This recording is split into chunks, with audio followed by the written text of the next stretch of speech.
I am Tian, and this is the story of how I came back to Rise of Kingdoms with nothing. No knowledge, no community, no plan. I didn't even know what a KVK was. But without further ado, let's dive right in.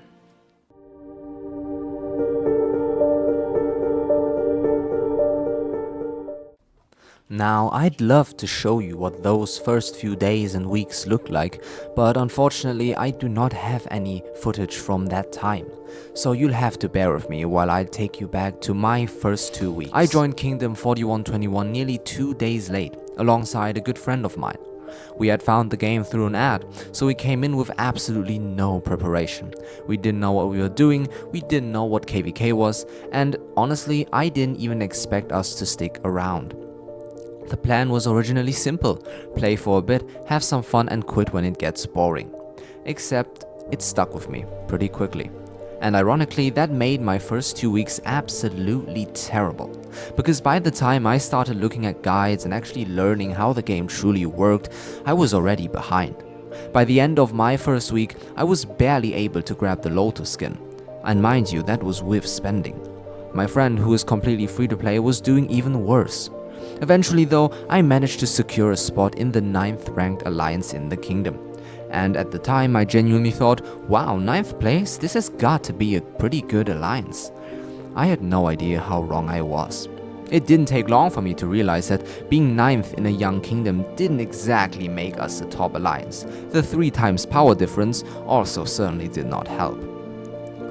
In fact, we were struggling so badly that we had to turn to the number 1 alliance for protection, because a lot of chaos and fighting was already going on.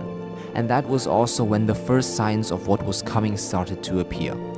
Kingdom chaos. But we'll come back to that in the next act. For now, back to me. I wasted speed ups, I let my AP overflow, and sometimes I leveled the wrong commanders. I made a lot of the beginner mistakes that you would find people warning you of. But I held on.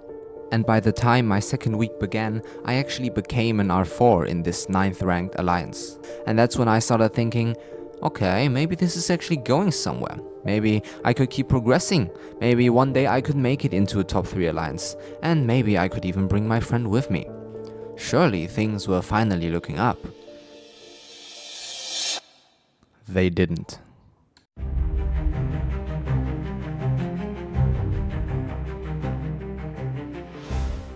Suddenly, seemingly out of nowhere, chaos erupted.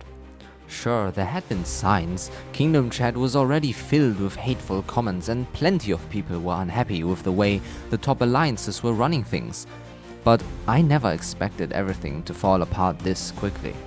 The top alliances began turning against each other, and eventually almost all of them disappeared because of these conflicts. One of the kingdom's biggest whales suddenly went rogue due to internal conflicts, turning against the number 1 alliance and trying to zero its members one by one. Skirmishes broke out. The kingdom chat became even bigger of a mess, and a kingdom that had looked like it had huge potential for its first KVK was suddenly descending into chaos. And for us, being weak meant that we had almost no say in what happened. We missed out on a lot of rewards, and despite being the most active R4 that genuinely tried to keep the alliance alive, I received a lot of blame for things that were, quite frankly, out of my control. And that was the moment something clicked. Maybe I couldn't stay here, but I didn't rush into a decision. By that point, I had met people that I genuinely wanted to keep playing with. My friend was also still there, so quitting wasn't really what I wanted. But if I wasn't gonna quit, I had to find another way out. A way out for all of us together.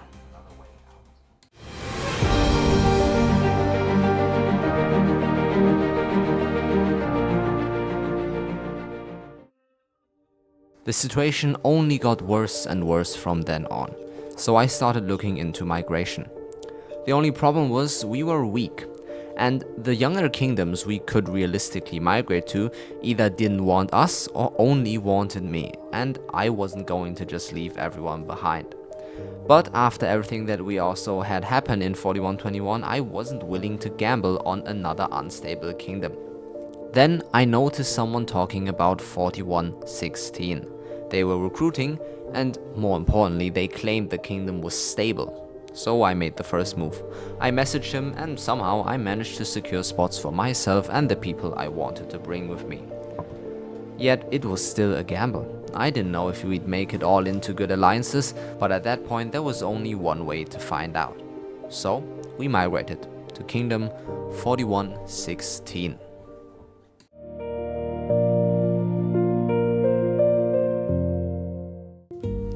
I still remember arriving in 4116. I was quickly accepted into the main alliance, and from the beginning, everyone was welcoming. My friends weren't quite as lucky. They ended up in the third and second alliances instead. As you can see, Arrow of Dragonheart and, originally, Arrow of Souls. They changed their name. As for why, I'll tell you in a little bit. But even with that, everything just worked. The top alliances were cooperating, the kingdom was stable, and there was no constant fighting over who is going to burn next and who is gonna get zeroed. So, for once, nothing happened. There was no drama, no civil wars, no waking up wondering if someone was gonna get zeroed. It was just a game. Grinding, talking to people, getting to know the community, spawning some barbs, doing some forts, and slowly, I would actually start feeling like I belonged in the kingdom. There was, of course, smaller setbacks. For example, when the second alliance started falling apart, and that left some of my friends without a proper place to go. But eventually that was also properly resolved.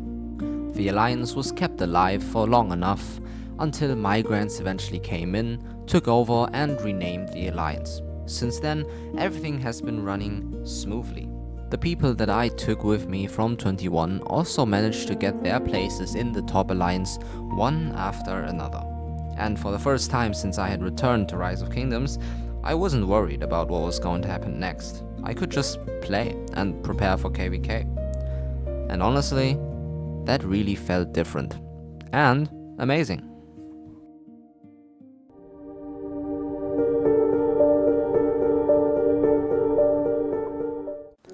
And just like that, the story comes to an end. But it is only a temporary end. Looking back, it honestly feels like I've been playing this game for much longer than I actually have. In just 2 months, there have been plenty of ups and downs along the way. I've made mistakes, I've fallen behind, and I've questioned whether I even wanted to keep playing. But I am still here. And now, in a few weeks, I will finally be entering KVK 1. And without any idea where it's going to take me, I will be recording the journey, sharing the new highs and the lows, and streaming along the way. So if you want to see what happens next, consider subscribing and sticking around. And if you enjoyed the video, leaving a like would truly mean a lot. I'll see you in KVK 1. Peace out, Tian.